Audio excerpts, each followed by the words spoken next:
fondasinya yang dimaksudkan kokoh, tapi isi yang menghuni daripada tempat tersebut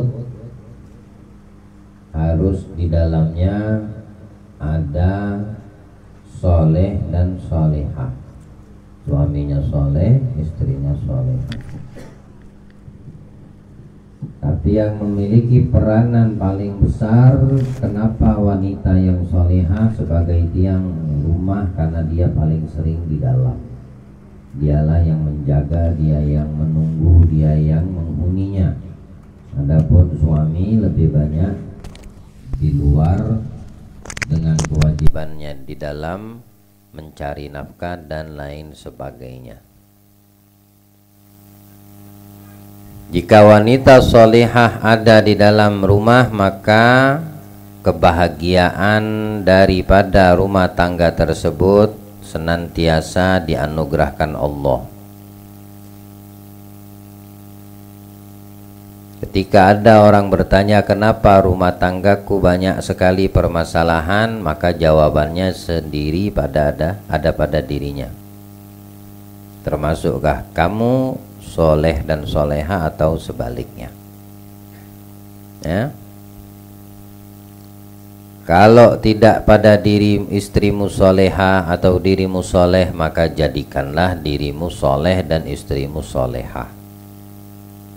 Kalau sudah itu tercipta, tidak akan lagi keluar pertanyaan kenapa rumah tanggaku banyak masalah.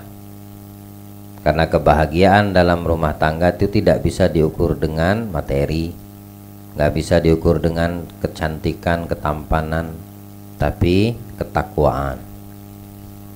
Soleh dan soleha diantara makna takwa kepada Allah. Istri yang soleha itu akan menjadi support terbesar untuk suami di dalam kegiatan, aktivitas dunianya dan akhiratnya. Semangat bagi seorang suami di dalam mencari yang halal untuk rizkinya ataupun menjalankan perintah Allah dalam bentuk ibadah kepadanya, itu support dari seorang istri yang soleha.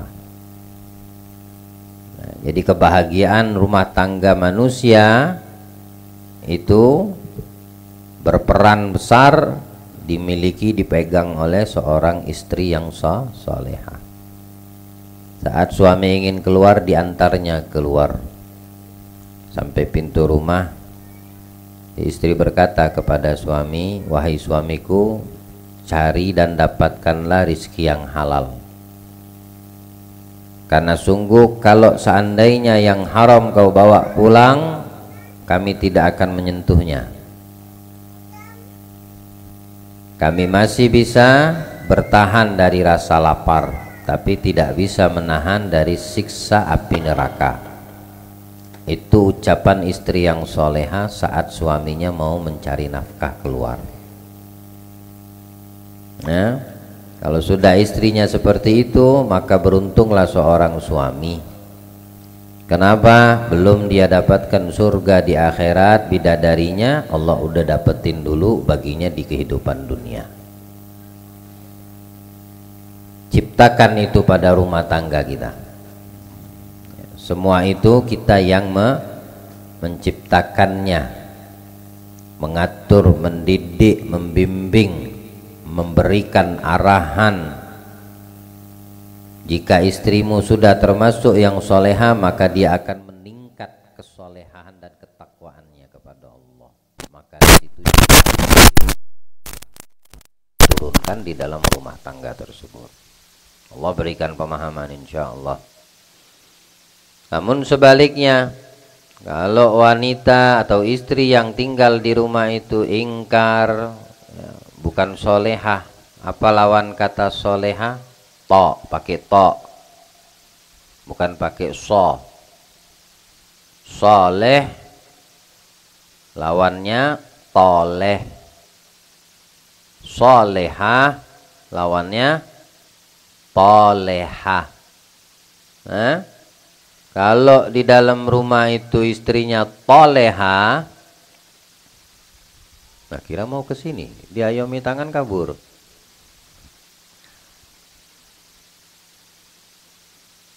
Maka yang terjadi pada rumah tangga tersebut ya begitu juga, kebalikan dari yang diharapkan.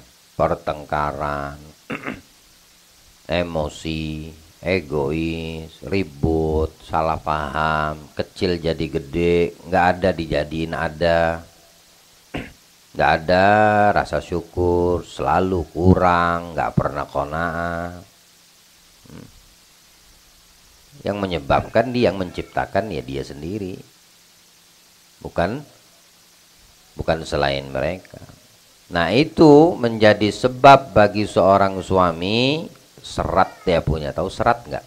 Sempit rizkinya di luar, gundah hatinya dan pikiran. Kalau istri yang tinggal toleha, suaminya keluar, ngapain biniku ya? Nah, kacau pikiran suaminya sudah. Karena dia tahu sifat dan bawaan si istrinya.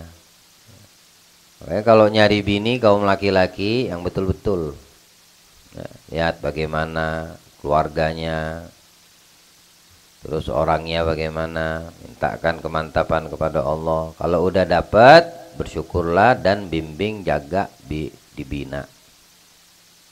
Tamam.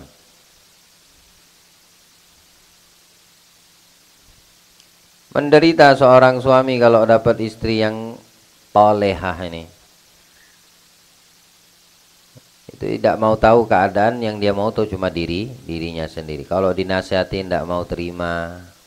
Ini ciri-ciri karakternya orang yang apa namanya, yang keras hati ya. Tolehah atau toleh.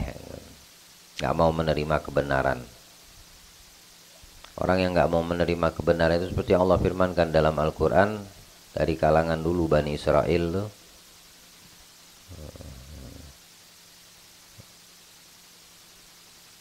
Insyaallah adzabun alim. Khatamallahu ala qulubihim wa ala sam'ihim wa ala absarihim ghishawah. Ghishawah itu penutup. Ada hati, ada kuping, ada mata. Sentralnya di hati, tapi laluannya mata dan telinga. Nah, itu Allah udah kasih tahu, udah didapetin sama manusia sebelum kita.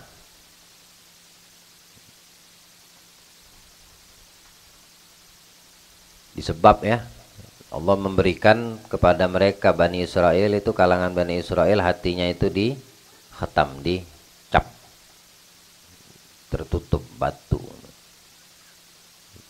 sehingga yang hak nggak tahu, nggak bisa dia lihat. Apa yang didengarnya dari yang baik tetap salah di mata dia, di telinga dia. Yang dikasih tahu, diperlihatkan yang baik tetap salah di matanya, karena hatinya sudah di blacklist sama Allah. Khatama ala qulubihim. Mata dan telinga laluan saja. Dikatakan ada sebab, ada akibat ya. Pernah ya seperti kalimat itu ya? Ada sebab, ada akibat. Aib. Itu secara logika. Tapi kalau secara iman, ada sebab, Allah mendatangkan akibat.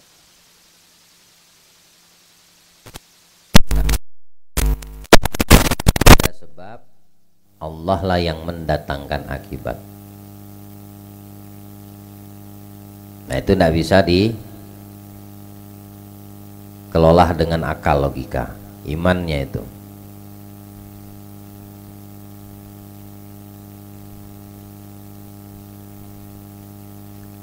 Sebab orang bawa kendaraan tidak pakai surat lengkap, pakai helm, akibatnya apa? Sebabnya udah ada tuh, ditilang, ya nah? Itu secara logika masuk. Tapi kalau untuk kita orang beriman, ada sebab, tapi yang mendatangkan akibatnya Allah. Karena di sisi Allah bisa tanpa sebab, tiba-tiba langsung ada akibat, atau ada akibat, ada sebab, tidak ada akibat. Nabi Adam tuh, akibat atau sebab?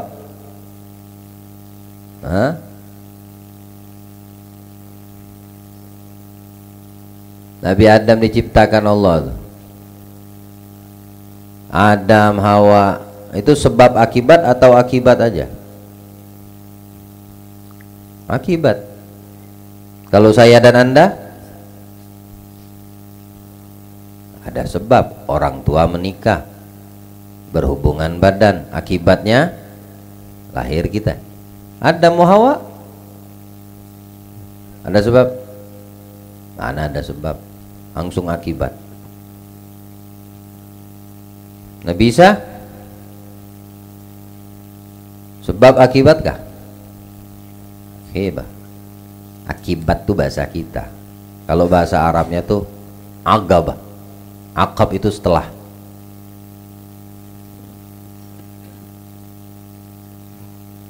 Jadi tidak ada kalau di sisi Allah bisa diterima dengan logika. Tidak semua. Itulah sebab kenapa orang-orang Bani Israel itu ditutup dia punya hati. Khatamallahu ala qulubihim wa ala sam'ihim wa ala absarihim ghishawah walahum adzabun. Mau seperti itu. Bukankah Allah sudah menceritakannya dalam Al-Quran? Mereka bunuh para anbiya, mereka tidak mau menerima yang hak. Ini kalau seandainya kebaikan didatangkan kepada kita, nasihat tidak mau terima, itu contohnya diikutin. Berarti ngikutin contoh yang pernah terjadi pada manusia dari kalangan Bani Israel. Apa yang menyebabkan hati itu ditutup sama Allah? Allah mau menutup hati orang. Hati itu tempat Allah melihat, hati itu tempat orang menerima hidayah dari Allah. Kalau hati langsung tiba-tiba ditutup sama Allah, lalu di sisi orang lain bisa mendapatkan hidayah bagaimana? Mesti ada sebab hati manusia itu ditutup sama Allah. Dan sebab hati itu menjadi keras, tertutup, tebalnya maksiat.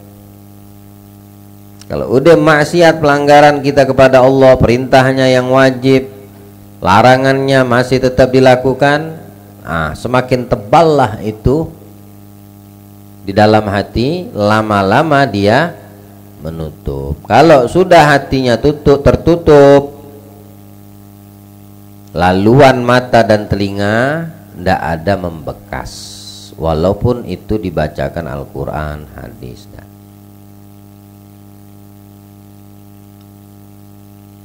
Kita ini kadang-kadang kalau dibaca Al-Quran dengan tahdzir, peringatan, hati-hati, jangan, menjauhlah,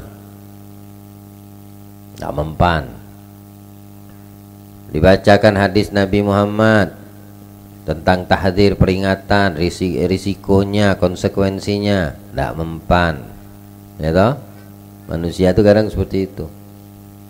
Ketika sudah dua ini tidak mempan, didatangkan lagi nasihat dari ulama, para pewarisnya Rasul, para anbiya, masih juga nggak mempan. La Quran, wala hadis, wala kalamul ulama, tiga-tiga tidak mempan. Kadang mempannya dengan cara apa? Dihukum sama Allah, diuji hidup dia. Nah baru sadar manusia, terlalu jauh kalau sudah levelnya kayak gitu, kejauhan. Masa mau dihukum Allah, ditegur dengan cara yang tidak kita inginkan dan kita harapkan. Baru orang itu sadar. Kenapa tidak dari awal waktu dibacakan Al-Quran kita memahami ada apa dengan hati manusia? Yang dikhawatirkan seperti yang Allah kasih tahu tentang hatinya orang-orang Bani Israel. Khatamallahu ala qulubihim. wa ala samihim wa ala absarihim isyawatun. Kalau sudah itu sudah tidak mempan, walahum diturunkan siksa sama Allah, azab. Baru ngeh, baru bangun, baru sadar. Tidak untuk kita orang yang beriman. Allah berikan pemahaman. Jadi istri yang talehah, yang durhaka, itu bisa membuat suami tersiksa, ya, tersiksa secara lahir ataupun secara batin, pikirannya, hatinya nggak nyaman. Baik. Sahabat Abdullah bin Umar radhiyallahu anhu menerangkan bahwa tanda-tanda wanita ahli neraka adalah tertawa jika berada di hadapan suami dan mengkhianati suami bila berada di belakangnya. Maksudnya tertawa bukan kalau di depan suami tertawa langsung, wah min ahlin nar, enggak. Jadi patung aja binti kawin sama patung, kalau gitu enggak ada tawa-tawa sama sekali. Maksudnya melihat kesengsaraan, penderitaan suami dia bahagia, senang dia. Masa istri kayak gitu? Kalau suaminya dalam keadaan kesusahan, dia tidak ada respect untuk menunjukkan dia juga ikut susah. Kalau suaminya sakit, tidak diurus, artinya dibiarkan begitu saja. Dia cuma memanfaatkan dari seorang suami apa yang dibutuhkan. Ini penghuni neraka, istri yang seperti ini. Ketika suami sudah tidak mampu, tidak diurusnya, sakit tak diurusnya, itu maksudnya tertawa, ya, di belakang suami dia berkhianat, suami kagak ada dia. Istri yang sudah mempunyai suami bercakap, ya, dengan handphonenya itu dengan laki-laki yang bukan mahram bagi dia, percakapan yang tidak penting, itu sudah dikategorikan berkhianat dengan suami. Jadi hati-hati. Laki-laki lain ditanya apa kabar, di mana, ngapain, gimana keluargamu, ini tanpa ada kehadiran atau pengetahuan suaminya, dia sudah berkhianat. Seorang perempuan yang punya suami. Nah, kalau yang belum punya suami, maksiat, ya. Kalau udah punya suami, khianat plus maksiat.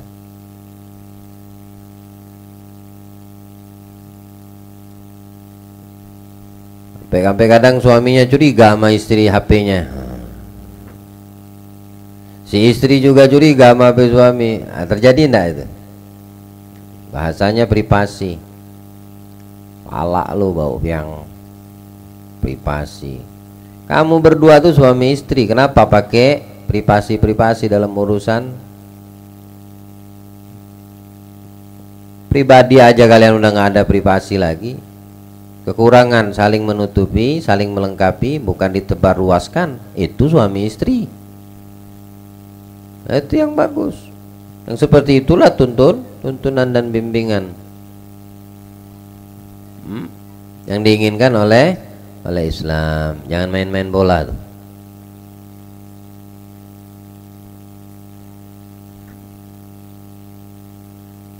Allah berikan pemahaman, insyaallah. Jadikan istri kita yang sudah berumah tangga salihah, taqiyah, afifah. Baik. Hatim Al-Asham menerangkan bahwa di antara tanda-tanda wanita solehah adalah: pertama, mencintai suami karena takut kepada Allah. Kedua, merasa cukup dan menerima pemberian Allah. Ketiga, perhiasan yang dikenakannya adalah sifat sosial dan pemurah atas harta yang dimiliki. Keempat, ibadahnya adalah berbuat baik dan berkhidmat kepada suami. Kelima, cita-citanya adalah bersiap-siap menghadapi mati. Siapa Hatim Al-Asham? Hatim Al-Asham ini diantara sahib murid Imam Ahmad bin Hanbal alaihi rahmatullah. Alamin zaman Khalifah Harun ar-Rasyid, orang alim, sufi, tawadhu, zuhud anid dunya. Hatim, Abu Abdurrahman Hatim bin Unwan. Tapi dapat asom itu gelar. Asom itu artinya tuli, nggak bisa dengar. Bukan aslinya beliau nggak bisa dengar. Dengar kok jelas lagi, namanya orang-orang besar ini, ulama di masanya, Sahih Ahmad bin Hambal sekaligus muridnya. Berguru dengan seorang guru, Asy-Syaikh Al-Imam Asy-Syaqiq Al-Bulkhi, selama 33 tahun. Berguru 33 tahun, belajar sama gurunya. Waktu ditanya sama sang guru, ya Hatim, berapa lama sudah duduk sama anak ta'alim belajar? 33 tahun. Berapa banyak ilmu yang kau dapatkan dari aku? 8. Kaget gurunya, 33 tahun kau cuma dapat 8, sisanya kemana?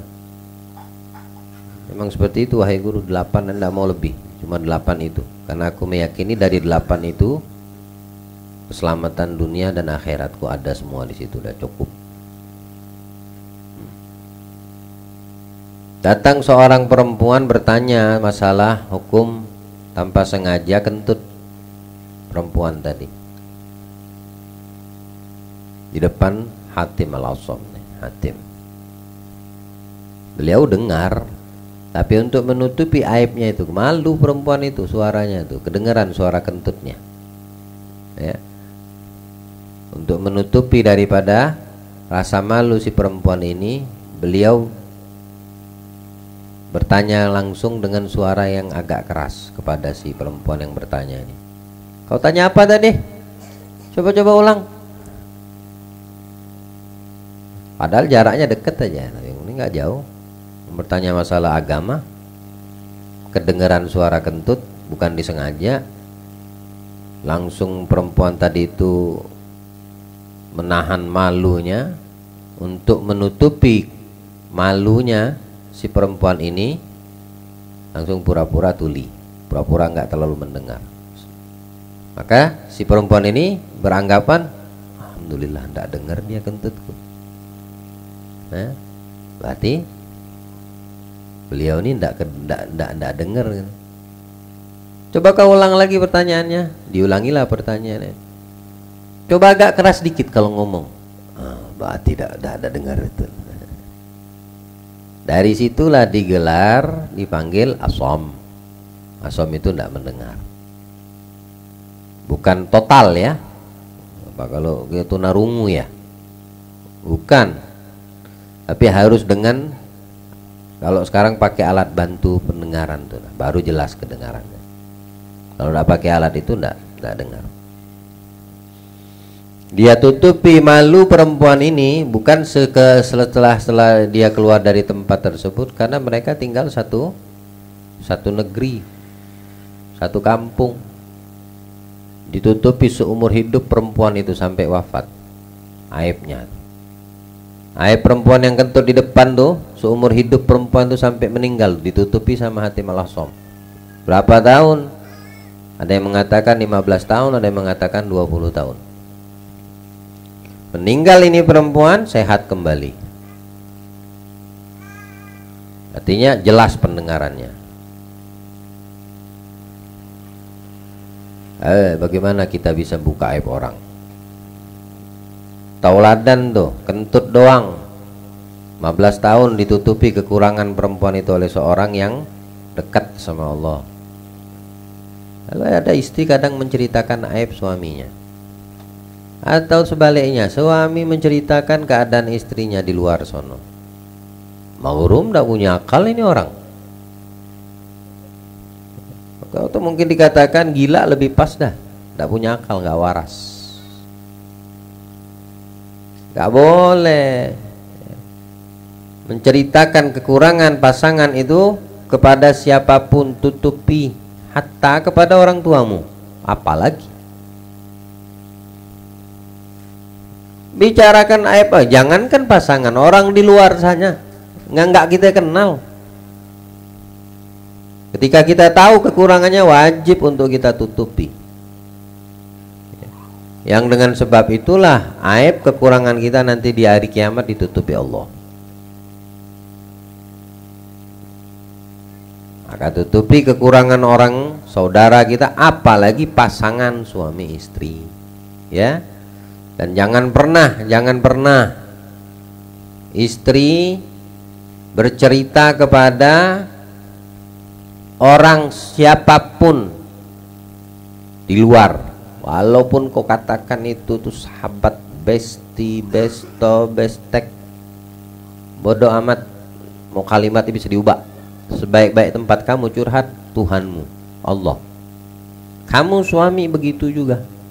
Jangan pernah menceritakan kekurangan istrimu kepada siapapun yang kau katakan besti, besto, bestok, kecuali kepada Tuhanmu, Rabbak, Allah. Jangan pernah. Ya. Bisa dipahami kalau orang lain yang tidak kita kenal kita harus tutupi kekurangan, apalagi keluarga sendiri, apalagi orang dalam sendiri, apalagi istrimu sendiri atau suamimu sendiri. Gak boleh, haram, dan itu hukumnya haram. Membuka aib orang itu haram. Siapa orang yang membuka kekurangan saudaranya, nanti Allah beberkan kekurangan dia secara total di hari kiamat tanpa ada pengecualian. Kamu buka satu aib saudaramu, Allah buka semua aib kamu. Bukan satu, semua.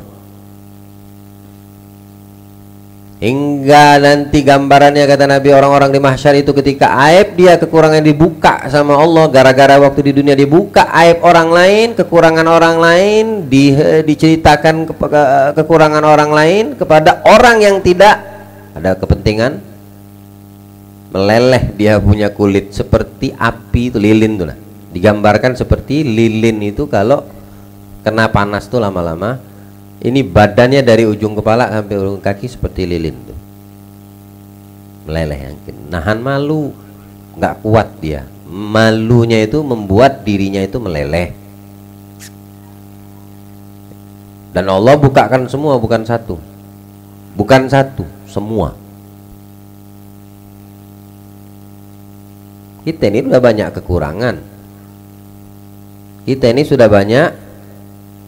kekurangan. Tapi Allah dengan kasih sayangnya masih ditutupin sama Allah. Masih ditutupi. Nah, berharaplah di dunia ini sebagaimana ditutup sama Allah, di akhirat lebih-lebih lagi ditutup sama Allah. Caranya jangan pernah kita buka kekurangan orang saudara kita, ya. Muslim gak boleh. Apalagi suami istri. Jangan terlalu lincah mulut nih. Tahu lincah? Nggak ada rim. Ya.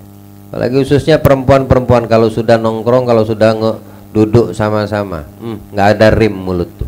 Keceplos masalah laki, keceplos masalah bini, keceplos masalah pribadi.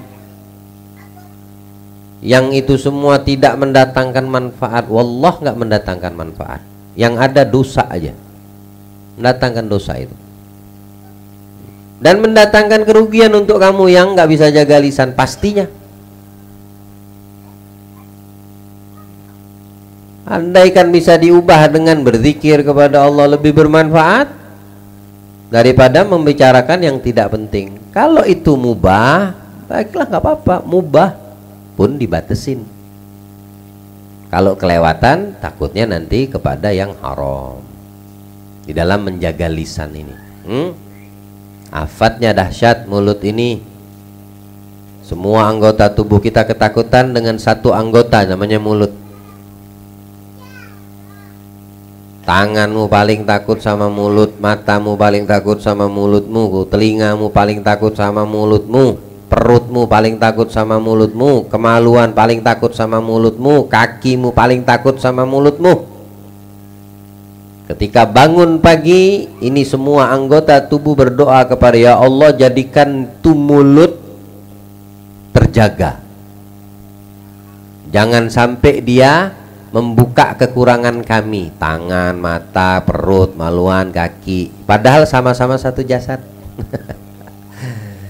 Saking dahsyatnya mulut kita ini bisa membicarakan tangan kita sendiri. Aib tangan kita ini bisa diomongkannya, padahal sama-sama anggota, apalagi orang lain.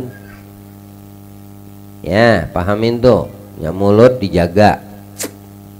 Allah berikan kita pemahaman. Puluhan tahun cuma menutupi kentut perempuan tuh, jaga aib. Bayangin, dengan sebab itu Allah angkat derajatnya.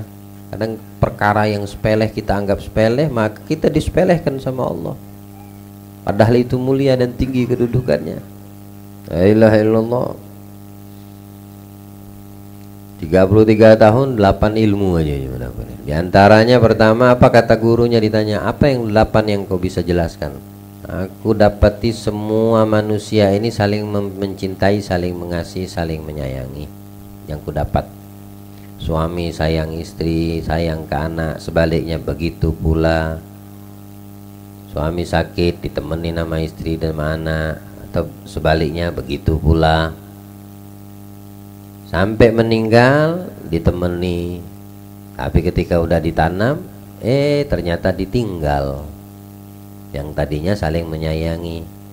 Dari situ aku memahami, kata Hatim, bahwasannya sebaik-baik peneman bukan manusia sesama manusia, bukan teman hidup itu, kecuali yang nemenin kita saat kita sudah masuk ke dalam kubur. Apa itu? Amal soleh, amal baik, kebajikan, ketaatan. Adapun selain itu, di atas bumi ya dia menemanimu. Setelah kamu masuk di dalam perut bumi, mereka meninggalkanmu. Tidak terkecuali amal soleh. Amal soleh yang kamu bersamanya di atas bumi, dia ikut bersamamu ketika kamu masuk ke dalam perut bumi. Paham sampai situ? Terus apa lagi kata Syaqiqul Bulkhi? Kudapatkan manusia ini kalau urusan masalah dunianya, masalah hartanya, ya, akrab, artinya susah untuk dilepas, susah untuk berbuat, susah untuk mengeluarkan.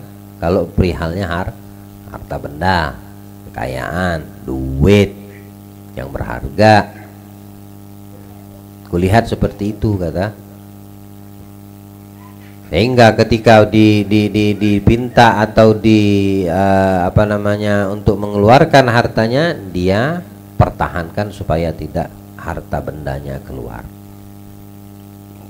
Dan yang kupahami dari Al-Quranul Karim, firman Allah, ma indakum yanfad wa ma indallahi baq. Apa yang ada di sisimu, kata Allah, pada kita nih, semua itu bakalan musnah. Tapi yang ada di sisiku, kata Allah, itulah yang kekal. Sejak itu, kata Hatim, setiap aku mendapatkan yang berharga menurutku, langsung ku sedekahkan ke fakir miskin. Maksudnya ku titipkan kepada Allah, karena kekal. Yang ada di sisiku, kata Allah, kekal. Yang ada di sisi kalian itu sirna. Tidak mau ku pertahankan, ku titipkan kepada Allah melalui pintunya orang-orang miskin. Nah, dari situlah nanti aku akan mendapatkannya lagi. Karena di sisi Allah sudah dititipnya, di sisi Allah dengan jalur fakir miskin, bersedekah. Artinya jangan kita terhadap harta kita perhitungan. Ya, apalagi kalau untuk nilai-nilai kebaikan. Apalagi kalau itu untuk nilai-nilai akhirat. Ada orang kalau masalah dunia loyal, tapi kalau untuk masalah akhirat dibatasi, ya, dirinya sendiri membatasi. Itu orang yang tidak paham, orang yang tidak mengerti, orang yang tidak mengerti kemuliaan daripada apa yang disediakan oleh Allah. Memuliakan tamu itu kemuliaan yang sangat besar. Nabi Ibrahim itu saking tahu bagaimana besar pahala memuliakan tamu, setiap hari itu beliau wajib harus dapetin tamu. Nabi Ibrahim itu jalan 1 mil ke utara, selatan, barat, timur, 4 penjuru ini cuma untuk dapetin musafir yang lewat dan dijamu. tiap hari. Karena Allah berikan kekayaan luar biasa kepada Nabi Ibrahim alaihissalam. Lintas, Mbak dikasih bekal, habisnya lanjutlah perjalanan. Itu aja, saking tahu memuliakan tamu tuh pahalanya di sisi Allah. Mengeluarkan harta kita itu untuk memuliakan tamu. Itu kedua, itu tauladan. Nah, kita untuk butuhkan dalam kesehariannya untuk lebih simpen, menumpuk, nggak ada cerita bagi orang yang paham. Wa anfiqu mimma razaqnakum min qabli ayyatiya ahadakumul mautu fayaqulu rabbi laula akhartani ila ajalin qarib fa as-saddaqa wa akum minas salihin. Lihat bagaimana Allah bilang,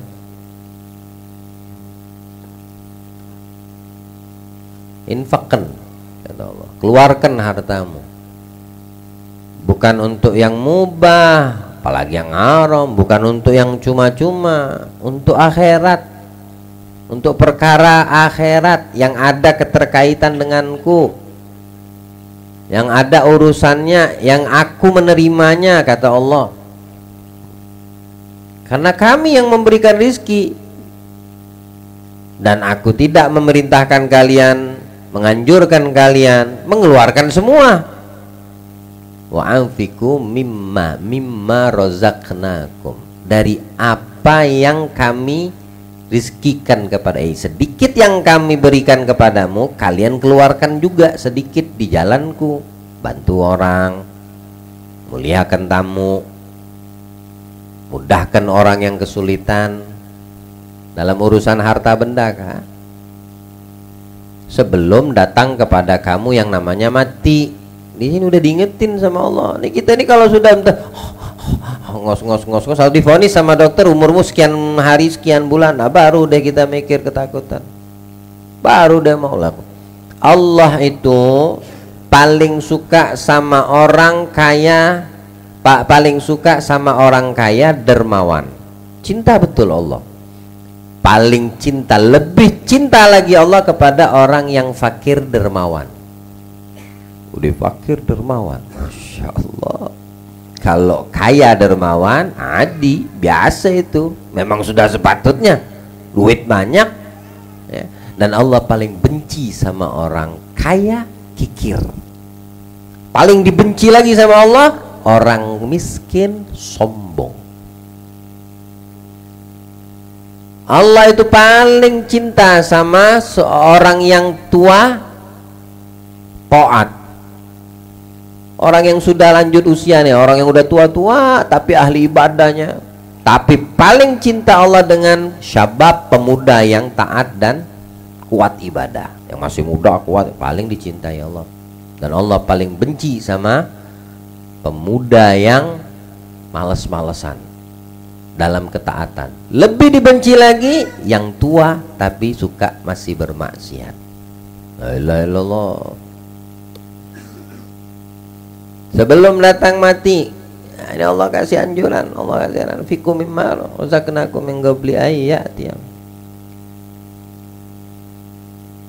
Udah datang mati, udah dilihatkan tempatnya, belum mati lagi, orangnya belum mati, orangnya masih ada, tapi nggak bisa lagi udah berinteraksi dengan yang ada di sekitarnya, dari manusia, istrinya, anaknya, keluarga, nggak bisa lagi, tapi udah melihat dia minta ngomong sama Allah, sebentar aja balikkan.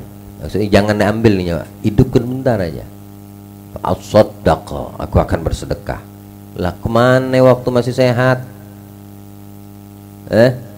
Waktu masih sehat kemana? Tanyaan gitu kepada kita dilontarkan seperti itu.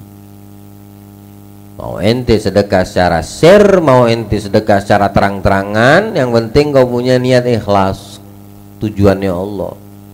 Kalau bisa share bagus.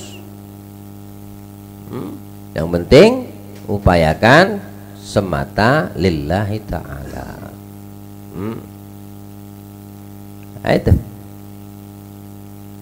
Ketika aku tahu yang ada di sisi manusia ini sirna, yang ku tahu di sisi Allah itu kekal, maka setiap hal yang berharga aku dapatkan, kata Hatim, langsung ku titipkan kepada Allah. Itu yang berapa itu? Ilmu yang berapa dikasihnya? Berapa? Yang kedua ya. Kalau hasil panjang nanti cerita beliau ini sekelumit daripada Hasim Hatim al-Asam ya, yang dijadikan kedua buat kita ya. Di antara perkataan beliau, wanita salihah di antara tanda-tandanya mencintai suami karena takut kepada Allah. Wahai kaum mukminah, wahai kaum istri, cintai suamimu bukan karena hawa nafsumu. Begitu juga kita cintai istri bukan karena hawa nafsu kita, tapi mencintainya karena Allah. Bagaimana cinta karena Allah? Kayak lagu-lagu itu kah?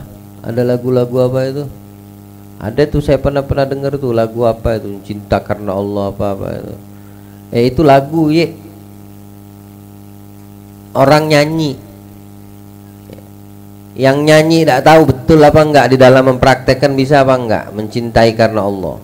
Takut, sayang, cinta, semua itu dengan landasan Allah. Mengharapkan ridhonya. Kamu mencintai suamimu itu karena ada ridhonya Allah pada dirinya, wahai istri. Itu maksudnya. Jadi mencintai suami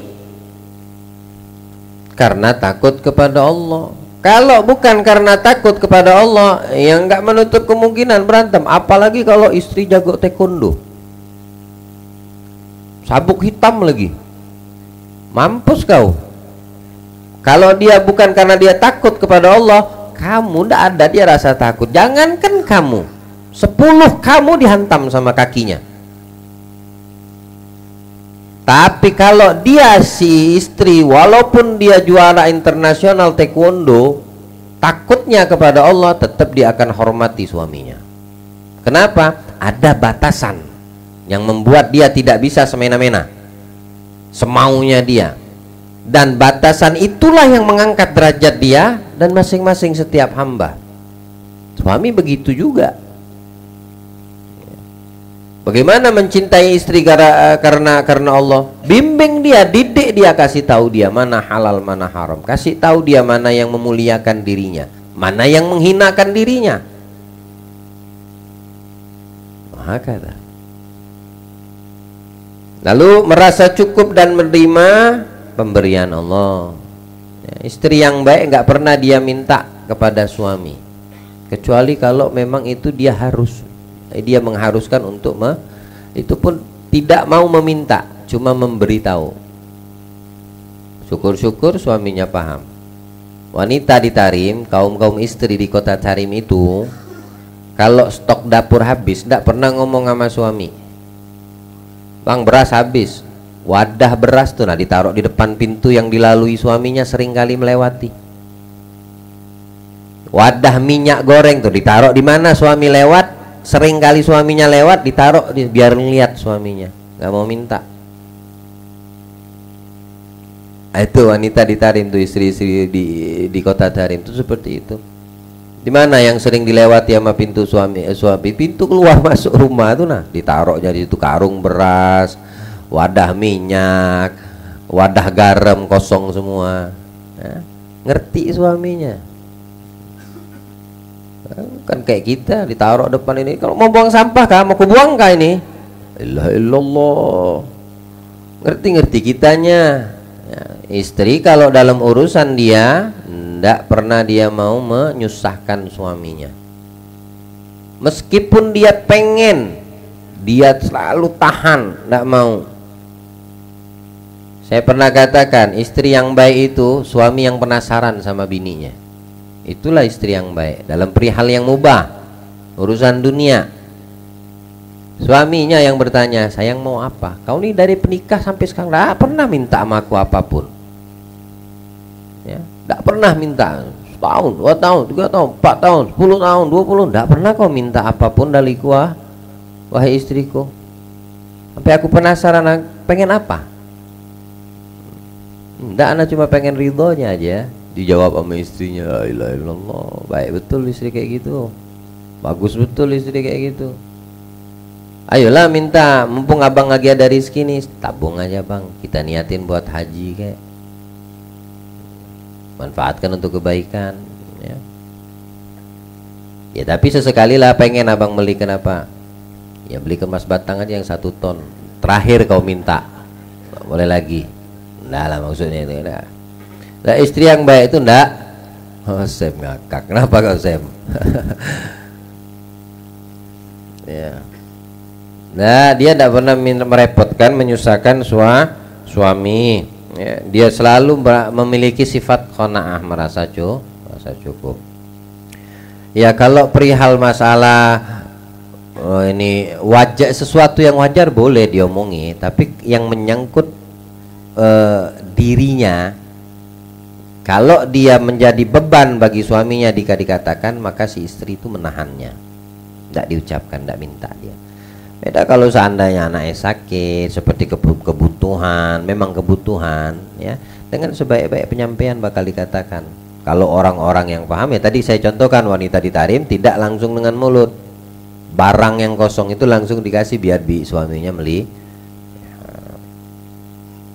Allah berikan pemahaman untuk kita insyaallah.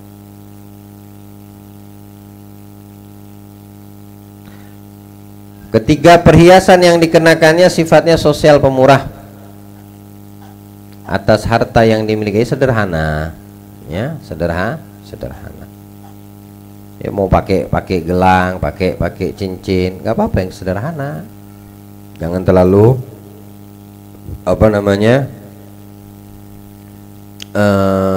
berlebihan. Ya, setiap jari harus ada cincin. Kurang puas lagi, jari kaki dipasangnya juga cincin. Nah, enggak lah ya. Gelang nggak cukup 1, kanan kiri. Antingan misalnya tadi, kalung, pokoknya perhiasan gitu. Kalung hari Senin, Selasa, Rabu, Kamis, Jumat, Sabtu, Minggu beda-beda. Mampus binimu, suamimu seperti itu. Sederhana. Bahkan sekarang kan banyak yang tipu-tipu tuh, tipuan maksudnya. Kayak emas tapi imitasi ya. Imitasi. Nah, itu dia pakai itu, yang penting kan kelihatan cantik. Nah, kalau ada rezeki lebih, apa salahnya kalau ada kelebihan. Dan tidak boleh juga niatnya untuk pamer. Ya. Tapi untuk terlihat cantik di depan suaminya. Ini beli harta, beli perhiasan, mau menunjukkan kepada orang yang ada di sana haram, sudah. Niatnya udah salah, kacau sudah. Yang keempat, ibadahnya berbuat baik, khidmat kepada suami. Tutur kata dijaga, ucapan dijaga. Apa yang dibutuhkan suami, tunjukkanlah khidmat yang baik dengannya, bantu dia keperluannya. Nah, ini yang diberkahi rumah tangga yang seperti ini sama Allah. Kuncinya sudah ada semua, tinggal kita ini praktek, ulangi, ada nggak pada diriku.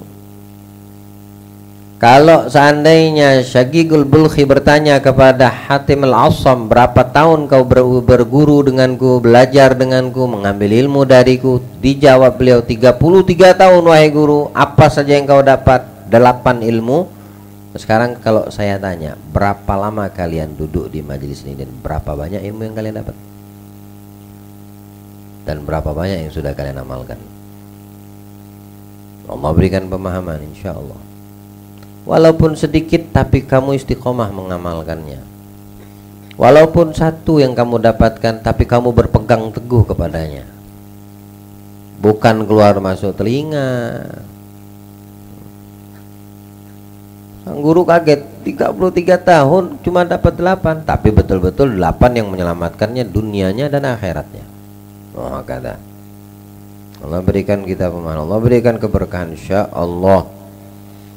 Cita-citanya bersiap-siap menghadapi mati. Itu istri yang baik.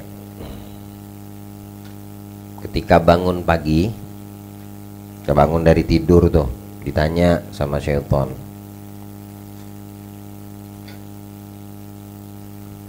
mau laki mau perempuan. Ini bahasa mereka ahlu ma'rifah, tapi bermakna ammah untuk kita semua. Tiap kita bangun tidur, mesti syaitan bertanya kepada manusia, mau laki perempuan. Apa pertanyaannya? Makan apa kamu hari ini? Itu pertanyaannya. Kamu mau makan apa hari ini? Maka ketika dia bertanya kepadamu dengan pertanyaan tersebut, jawablah makanan yang halal. Ini bangun tidur. Kalau udah bangun tidur itu apa setelah banyak aktivitas, ya, yang kerja, yang cari nafkah, yang ke pasar, yang ini, yang itu, yang buka toko. Bukankah itu mencari nafkah untuk apa? Maka kamu ditanyakan sama syaitan, makan apa hari ini? Makan halal. Jawab begitu pada diri sendiri. Bukan kamu mendengar setan, kamu dengar suara setan, ada kabur, takutan, tidur lagi nggak bangun-bangun.